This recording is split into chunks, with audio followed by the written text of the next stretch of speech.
gunning down 11 Jewish worshippers at that synagogue last weekend, and also a separate suspect accused of sending mail bombs. Have both appeared in court separately.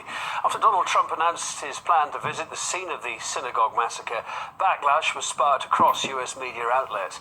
The coverage focused on whether the crimes were politically motivated and the result in a spike of hate speech, and also whether the president has contributed to all that. Moreover, it wasn't only the media against his visit. Personally, I would like him to stay away. If he can come and not make it about himself and not make it political, then certainly, why not? He is fueling those people who are extremists, and I'm very, very sad for this country. If this could be the start of getting along, then so be it. And I think that would be a good thing. We need to start working together.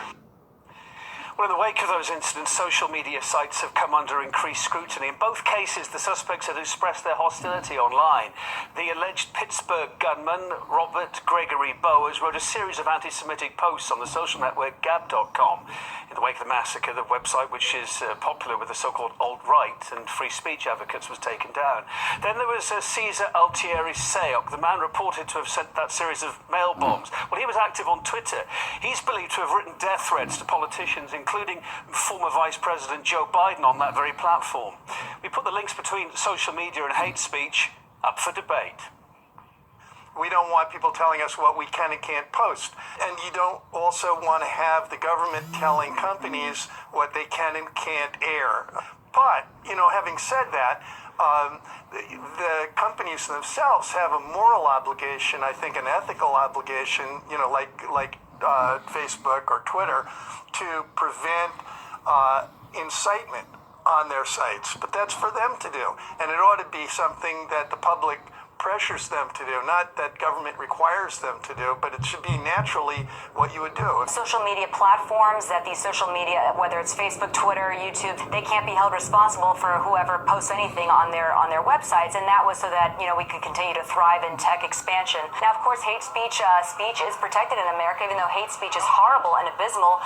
It is a protected right of speech. We can't arrest somebody for an opinion that they might have, no matter how egregious or ugly that opinion seems. There are solutions to the problem of the power of Google or the power of Facebook or the power of Twitter, and those are to break the damn things up.